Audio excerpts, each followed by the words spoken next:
어느 학교의 선생님이 일을 마치고 퇴근길에 사거리에서 차를 대기하고 있었습니다.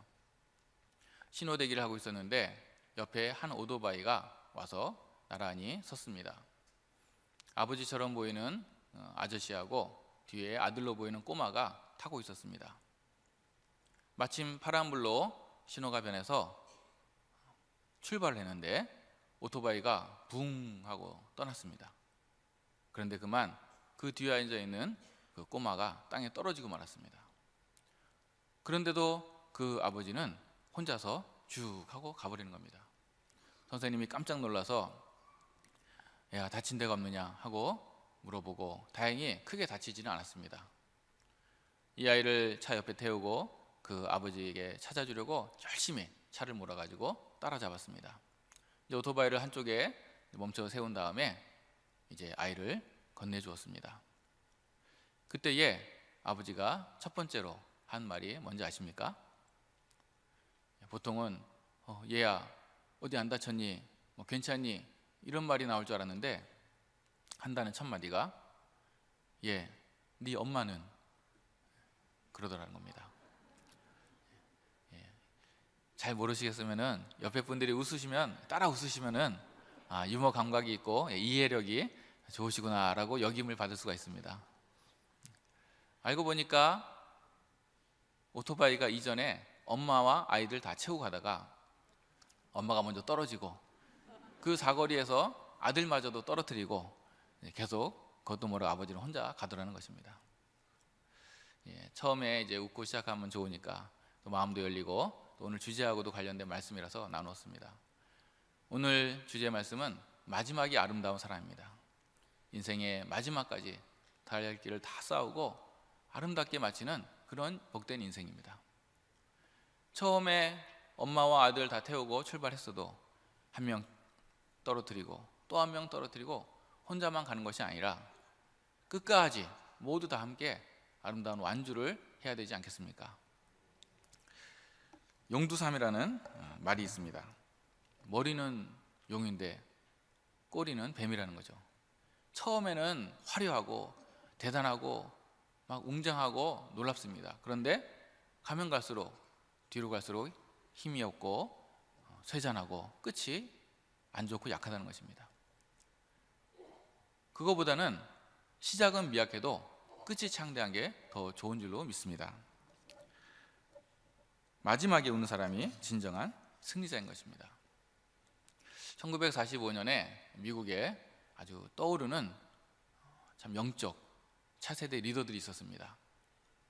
우리가 들어본 잘 아는 빌리 그레엄 목사님, 그리고 또 잘은 모르시는 분들이겠지만 척 템플턴이라는 분하고 브론 클리포드라는 분이 있었습니다. 이 세 분 다 당시에 수많은 젊은이들에게 복음을 전했고 수많은 청소년, 청년들이 주님께로 회개하고 돌아오는 놀라운 복음의 일꾼으로 쓰임받았던 분들입니다. 이 척 템플턴이라는 분은 얼마나 참 유명했던지 1946년도에 지난 5년간 하나님께서 복음의 종으로 가장 강력하게 또 놀랍게 들어쓴 주의 종 이렇게 조사를 해봤는데 그때에 최근 5년간 순위에서 가장 압도적으로 1위에 표시가 됐습니다. 빌 그레엄 목사님도 나름대로는 유명했지만 사실 그때 베스트 랭킹 안에는 들지 못했습니다. 이 브론 클리포드라는 분은 어느 정도였냐면은 여러 일화들이 있지만 그 중에 이제 대표적으로 베일러 대학이라는 곳에 와서 채플 시간에 설교를 하는 모양인데 그 대학의 총장님이 그 당시 미국이 얼마나 참 보수적이고 엄격합니까? 수업 시간 종을 수업의 시작과 끝을 알리는 그런 수업 종을 치지 말라고. 왜? 설교하는데 설교에 방해가 될까 봐. 그 정도로 아주 대단한 참 사람들에게 감동과 존경을 받았던 귀한 주의 종이었습니다. 그런데 나중에 이 척 템플턴이라는 분은 너무 잘 나가다 보니까 TV 해설가와 또 신문의 논설위원으로 활동하고 나중에는 이제 설교자의 길을 그만두고 또 나중에 더 나아가서는 기독교의 신앙을 부인하는 사람이 됐습니다. 그리고 이 브론 클리포드라는 분은 이분도 너무 잘 나갔죠. 사실은 돈과 또 술과 이런 문제들로 인해서 나중에 아내와도 헤어지고 결국 자녀들과도 헤어지고, 저 이름 모를 작은 모텔에 여관방에서 굴러다니는 술병과 함께 싸늘한 시체로 발견되었습니다. 장례 치러줄 사람도 없어가지고 수소문 해본 결과 나중에 젊었을 때 알던 목회자들이 돈을 좀 모아가지고 겨우겨우 그 사람 장례를 치러준 비참한 종말을 맞았습니다. 오직 빌그레암 목사님 한 분만이 잘 아시겠지만 끝까지 갈수록 더 하나님께 놀랍게 쓰임받았고 많은 사람의 존경과 흠모를 받고, 미국에서 대통령 취임식 할 때 성경에 손 얹고 이제 축도를 받지 않습니까? 몇 번의 대통령도 이분이 축복 기도를 할 정도로 미국과 전 세계에서 하나님이 가장 위대한 영적 거장으로 쓰이시는 그런 분으로 되셨습니다. 그렇습니다. 마지막이 중요합니다. 물론 처음도 좋고 중간도 좋고 마지막까지 퍼펙트하게 완벽한 인생이면 제일 좋겠죠. 그러나 우리 인생이 그렇게 완벽한 사람은 그렇게 많지는 않습니다. 굳이 한 군데를 더 우선적으로 택해야 된다면 처음에는 부족해도 마지막이 아름다운 그 인생이 진정으로 복된 인생인 줄로 믿습니다. 3일 천하라는 말이 있죠. 3일 동안은 천하를 다 갔습니다. 세상의 모든 권세와 명예와 돈과 부와 즐거움을 다 갔습니다. 가령 우리들이 그냥 꿈으로만 생각하는 가장 좋은 하와이라든지 그런데 힐튼이나 하얏트 호텔 같이 막 최고의 호텔들을 내가 여러 개를 가지고 있고 마음 놓고 그런 태평양에 제일 맛있는 또 비싸고 좋은 캐비어나 샥스필이나 이런 거 먹고 즐기고, 아무리 그래도 나중에 잡혀서 감옥 가고 지옥 같은 종말을 맺는 것보다 차라리 처음에 태어날 때는 가난하고 고생하고 힘들어도 갈수록 더, 그래서 건실한 가정을 이루고 나중에 자손을 잘 키워내고, 이런 갈수록 뒤가 더 아름다운 인생이 더 복된 인생이라는 것입니다. 얼마 전에 남자 일생에 대한 유머를 들었는데 참 웃었습니다. 웃기지만 슬펐다는 것입니다. 남편이 쫓겨나는 시리즈입니다. 20대의 남편은 유머가 없으면 쫓겨납니다. 요즘 젊은이들 사이에서는 웃기지를 않으면 기피 대상이 된다고 합니다. 30대 남편은 돈을 못 벌어오면 쫓겨난다 그럽니다. 가장 활발하고 벌 나이에 이제 생계를 유지시켜주지 못하니까 그런 것 같습니다. 40대 남편은 심부름을 시키면 쫓겨난다 그럽니다. 40대나 됐는데 부인에게 심부름 시켰다. 제가 이 부분에서 큰 찔림을 받았습니다. 제가 어제만 해도 몇 가지 심부름을 저희 아내에게 시켰는지 모릅니다. 그래서 많은 회개를 하면서 이 말씀을 준비했습니다. 50대는 어디 가냐고 물어보면 쫓겨난다 그럽니다. 감히 아내의 절대 자유를 침해하는 그런 비슷한 발언을 하면 안 되는 것입니다. 60대는 가만히 있으면 쫓겨난다 그럽니다. 무조건 움직여야 된답니다. 설거지를 하든 청소기를 돌리든 세탁기를 돌리든 무조건 움직여야 된다 그럽니다. 70대는 부인을 쳐다보면 쫓겨난다 그럽니다. 부담스러운 시선만 줘도 내가 부담스러운 존재가 되는 것입니다. 80대는 숨 쉰다고 쫓겨난다 그럽니다. 숨소리조차도 크게 못 내고 조심해야 됩니다. 그리고 마지막으로 90대는 아침에 눈 뜨고 있으면 쫓겨난다 그럽니다. 왜 아직도 살아있냐 이겁니다. 왜 살아있냐고. 참 웃기는 얘기인데 한편으로는 참 슬픈 이야기입니다. 세상의 남자들은 이렇게 가면 갈수록 참 비참해지는 것 같습니다. 하지만 주 안에 있고 믿음 안에 거하는 남성들은 갈수록 백발은 오히려 영화의 상징이 될 줄로 믿습니다. 시간은 믿는 사람의 편이고 기도하는 사람의 편이고 하나님의 편이기 때문입니다.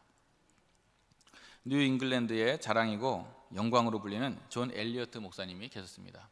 이분은 평소에도 지론이 나의 사명은 한 사람에게도 더 하나님의 말씀을 전하고 설교하는 것이다 라고 고백하셨고 실제로 그런 삶을 실천하셨습니다.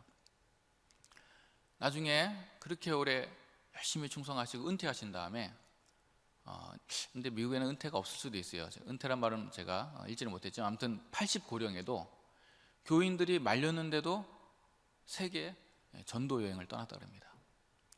그리고 나중에 몸이 쇠약해지자 다닐 수가 없으니까 길거리에 동네에 나가서 흑인 아이들을 모아놓고 하나님의 말씀을 성경을 읽어주고 또 복음을 전했습니다. 나중에는 그 동네 앞도 나갈 수가 없게 되자 집에 누워 있으시면서도 아이들에게 하나님의 말씀을 전하고 복음을 전했다는 것입니다. 이러한 모습을 보면서 한 제자가 이렇게 말했습니다. 선생님은 그렇게 평생 동안 너무너무 수고를 많이 하셨는데 이제는 이렇게까지 안 하셔도 될 것 같습니다. 너무 고생스러우시니 이제 좀 쉬셔도 좋을 것 같습니다. 그러자 존 엘리어트 목사님은 이렇게 말했어요. 정생을 하면서 이렇게 말했습니다. 아니 자네, 비록 내가 자리에 누워 있으나 아이들에게 이야기를 해줄 힘은 아직 남아있네. 그래서 지금 나는 내가 할 수 있는 것을 실행하는 중일세. 이처럼 예수님 안에 있으면 세월이 가면 갈수록 더 믿음이 정금같이 빛나고 주님의 은혜와 영광으로 더 빛을 발하는 줄로 믿습니다. 죄송하지만 믿지 않으시는 그런 어르신들, 노인들 보면 죽음이라는 말 자체도 두렵고 금기시되고 그리고 떱니다. 그러나 주 안에 있는 자는 가면 갈수록 오히려 더 죽음 앞에서, 지옥 앞에서 천국의 복음과 영생의 소망을 전하고 증거하는 줄로 믿습니다. 오늘 본문의 사도 바울도 처음에는 살인자요, 예수 믿는 사람을 잡아 죽이는데 앞장섰던 사람입니다. 그러한 그가 나중에는 누구보다도, 어떤 사도들보다도 더 주의 복음으로 놀랍게 사용되었고 성경의 가장 많은 부분을 저술하였고 신약 성경의 반 이상이 다 바울 사도에서 저술되었죠. 그리고 마지막까지 승리하는 가장 아름다운 인생이 되었습니다. 심지어 오늘 본문 말씀대로 본인이 감옥에 잡혀서 지금 죽을 것을 아는 상황입니다. 자신의 죽음을 직감하고 사형당할 것을 아는 이 상황에서 죽음 앞에서 오늘 이 고백, 내가 선한 싸움을 다 싸우고 나의 달려갈 길을 마치고 믿음을 지켰다고 담대히 고백하고 있습니다. 뿐만 아니라 자신을 위해서 의의 면류관이 준비되었고 후손들에게, 믿음의 다음 세대들에게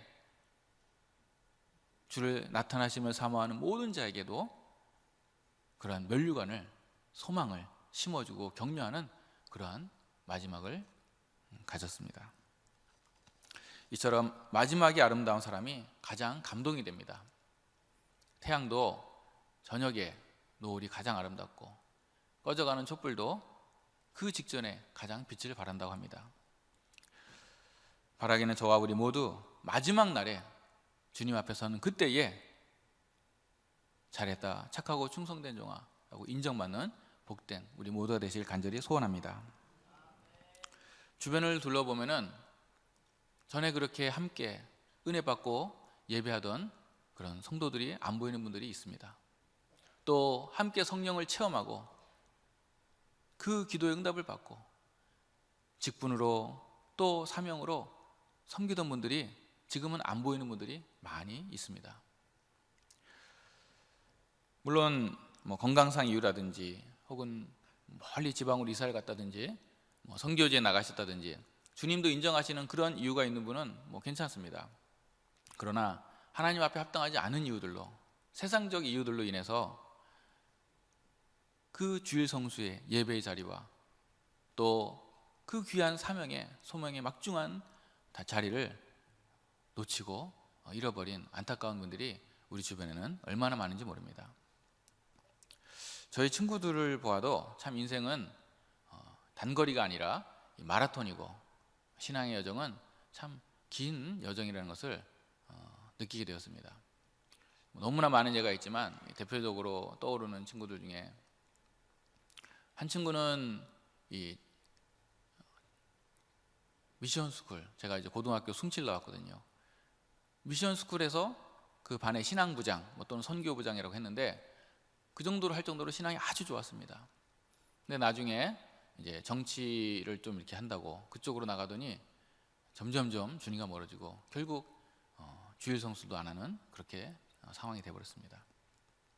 또 한 친구는 참 역시 아주 신앙이 고등학교 때 좋았습니다. 주일 철저히 지키고 예배자로서 성실하게, 또 대학 갈 때도 그렇게 열심히 기도하고 또 신실하게 하더니 또 실제로 명문대학에 진학을 했습니다. 거기까지는 좋았습니다. 그러나 졸업 후에 결혼을 하고 또 이제 사업을 했는데 점점 세상에 빠지더니 나중에는 주일 성수도 역시 안 하게 되고 신앙을 거의 다 잃어버리는 그런 친구가 되었습니다. 또 반대인 경우도 보았습니다. 그 당시에 흔히 얘기해서 좀 잘 놀던 친구들이 있었습니다. 그 중에 한 친구가 당구도 술도 담배로 유명한 친구 하나 있었습니다. 그런 친구가 군대 가가지고 주님을 인격적으로 만났습니다. 큰 은혜를 받고 성령으로 거듭나고 변화되어서 나중에 제대 후에 직장을 잡고 근처 교회에서 열심히 봉사하더니 믿음이 좋은 자매하고 결혼하고 나중에는 안수 집사도 되고 가면 갈수록 더 멋있는 그런 행복한 가정을 이루는 그런 친구도 있습니다. 바라기는 저와 우리 모두 인생의 어떠한 핍박이나 또 환난이나 반대로 유혹이나 그런 즐거움 속에서도 세상 일락에서도 인생의 철로 역정에서 지지 말고 주님의 그 천성까지 하늘나라에 무사히 입성하는 복된 우리 모두가 되시길 간절히 소원합니다. 더 나아가서 바울 사도처럼 우리 자녀들이나 믿음의 후배들에게도 나의 달려갈 길을 다 달려가고 믿음의 선한 싸움을 싸웠고 나의 믿음을 지켰다라고 이렇게 고백할 수 있는, 그리고 그들에게 의의 면류관을 소망하고 격려해 줄 수 있는 그런 믿음의 부모로까지 다 성공할 수 있기를 간절히 축원합니다. 이 달리기 시합이라는 글이 있습니다. 읽을 때마다 은혜가 되고 다시 초심으로 돌아가게 하는 글이라서 함께 나누길 원하는데 제가 읽어드리겠습니다. 어린 남학생들의 달리기 시합이었다. 선수들 모두가 흥분된 마음으로 출발선에 섰다. 운동장 양쪽에선 아버지들이 자신의 아들들을 응원하고 있었다. 소년들은 저마다 아버지에게 자신이 1등하는 모습을 보여주고 싶었다. 드디어 출발 신호가 울리고 선수들은 앞으로 달려나갔다. 건강한 가슴과 희망이 불타올랐다. 우승자가 되고 그래서 그날의 영웅이 되는 것이 소년들 저마다의 바람이었다. 특히 한 소년이 있었다. 그 소년의 아버지 역시 군중 속에서 지켜보고 있었다. 소년은 선두로 달려가면서 생각했다. 아빠가 자랑스러워하실 거야. 그러면서 힘껏 앞으로 나아갔다. 그런데 속도를 내다가 얕은 웅덩이를 뛰어넘는 순간 그만 발을 헛디뎌 미끄러졌다. 중심을 잡으려고 노력하다가 그만 바닥에 얼굴을 문지르고 말았다. 관중들의 웃음소리가 터져나왔고 그렇게 그는 자빠졌고 희망도 사라졌다. 이제 그는 우승자가 될 수 없었다. 창피한 나머지 그는 어떻게든 그 자리에서 달아나고 싶었다. 하지만 소년은 넘어지는 순간 그의 아버지가 확신에 찬 얼굴로 일어섰다. 들리진 않았지만 그 얼굴은 소년에게 분명히 말하고 있었다. 일어나 달려라. 소년은 벌떡 일어났다. 다친 데는 없었다. 조금 뒤처졌을 뿐 그게 전부였다. 그리고 뒤처진 것을 따라잡기 위해 온 마음을 다해 달렸다.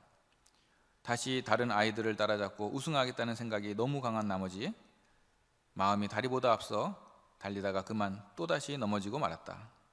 아까 포기했더라면 한 번밖에 창피를 당하지 아니했을 텐데 생각했다. 난 이제 달리기 선수로선 희망이 없어. 다신 경주에 참가하지 말아야 해. 하지만 소년은 군중들 속에서 아버지 얼굴을 다시 발견했다. 일어나 다시 달려라. 그래서 소년은 다시 일어났다. 맨 꼴찌로 달리던 아이보다도 한참 뒤처져 있었다. 저 거리를 메우려면 정말 빨리 달려야겠어. 소년은 젖먹던 힘을 다해 꼴찌였던 친구를 거의 따라잡았다. 하지만 너무 무리한 나머지 또다시 미끄러져 넘어지고 말았다. 난 졌어. 소년은 엎어져 있었다. 눈물이 볼을 타고 흘러내렸다. 이대로 달리는 것은 의미가 없어. 3번이나 스트라이크를 먹었으니 아웃이야. 다시 시도하는 것은 쓸데없는 짓이야. 일어나고 싶은 의지가 사라지고 모든 희망도 달아났다. 너무 뒤처졌고 너무 실수투성이었다. 철저히 패배자가 되었고 영원히 어디론가 도망치고 싶었다. 그때 소년은 곧 마주칠 아버지의 얼굴이 생각났다. 소년의 마음에서 아버지는 일어나라 외치고 있었다. 일어나 내 책임을 다해라. 넌 여기서 포기하면 안 돼. 일어나 끝까지 다시 달려라. 그 소년은 다시 새로운 의지를 받아 달렸다. 이기든 지든 최소한 중단하지는 않겠다고 새롭게 결심했다. 이제 다른 아이들에 비해 너무 뒤처져 있었다. 하지만 최선을 다해 힘껏 달렸다. 우승자가 결승을 통과했고 나머지 아이들도 모두 결승선을 통과하였다. 소년은 혼자 남겨져 아직도 많은 거리를 달리고 있었다. 드디어 3번이나 넘어졌던 그 소년이 맨 꼴찌로 결승선에 들어오는 순간 관중들은 일제 일어서 기립박수를 보냈다. 끝까지 포기하지 않고 달린 모습에 큰 환호성을 쳤다. 우승자에게보다 더 큰 박수와 환호성이었다. 아버지에게로 달려간 소년은 풀이 죽어서 말했다. 아버지, 잘 해내지 못해서 죄송해요. 소년의 아버지는 말했다. 나에게는 내가 우승자다. 너는 넘어질 때마다 다시 일어났어. 사랑하는 성도 여러분, 우리 인생길을 달려가다 보면 이처럼 반드시 넘어질 때가 있습니다. 그러나 의인은 7번 넘어져도 8번 일어난다고 했습니다. 이 성경에서 7번이라고 하는 것은 꼭 숫자적으로 7이라는 뜻이 아닙니다. 완전수라 그러죠. 더 이상 넘어질 수 없을 만큼 넘어지는 겁니다. 더 이상 내려갈 수 없을 만큼 내려가고 더 이상 실패할 수 없을 만큼 실패하고 인간으로서는 모든 소망이 끊어져서 살 소망이 끊어질 때 그때의 의인은 믿음으로 다시 일어난다는 것입니다. 사람으로는 인간으로는 내 힘으로는 도저히 할 수 없는 그때에 우리 주님의 손을 잡고 다시 일어나는 것이 믿음의 사람, 바로 참된 의인인 것입니다. 그럴 때에 이 소년이 상상하지도 못했던 기립박수와 환호성을 받은 것처럼 우리 주님 앞에 갔을 때에 내가 상상하지도 못했던 우리 주님의 그 사랑과 품어주심과 그 상급과 영광의 면류관이 기다리고 있는 것입니다. 복음은 여기 있습니다. 우리가 달리는 이 달리기는 이미 주님께서 다 이겨놓으신 시합입니다. 주님께서 내가 다 이루었다라고 해놓은 그 길을 뒤쫓아 가는 길입니다. 하늘과 땅의 모든 권세를 가지신 주님께서 나와 함께 하시고 그 주님께서 세상 끝날까지 나를 결코 떠나지 아니하시고 붙잡아 주십니다. 그렇기 때문에 나는 그 어떤 길도 끝까지 달려가고 아름답게 완주할 수 있는 것입니다. 이제 결단하는 저와 우리 모두가 되시기를 바랍니다. 우리가 사랑하는 자녀들을 볼 때에도 우리 자녀들이 쉽게 포기하는 아이가 되질 원치 않죠. 그것이 공부든 어떤 일이든 친구 간의 인간관계든 사회생활 무엇이든 간에 점점점 뿌리를 내리고 깊어지고 큰 나무가 되고 많은 열매를 맺기를 바라겠죠. 하나님 아버지의 마음도 이와 같습니다. 세상의 그 어떤 유혹이나 핍박에도 굴하지 않고 그런 바람에 나는 겨와 같은 인생이 아니라 초지일관하여 끝까지 아름답게 완주하는 그런 하나님의 모든 자녀들이 되시기를 바랍니다.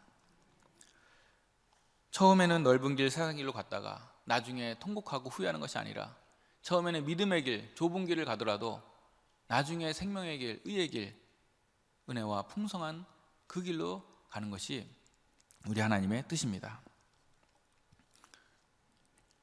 하나님께서는 여기 모인 저와 우리 모두 한 사람 한 사람이 오늘 바울의 고백처럼 나의 달려갈 길을 다 달려가고 믿음의 선한 싸움을 다 싸우고 이겼다라고 승리의 신앙 고백을 하시기를 원하고 계십니다.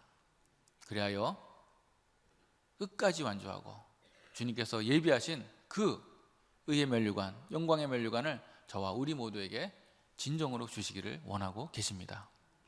기도하시겠습니다.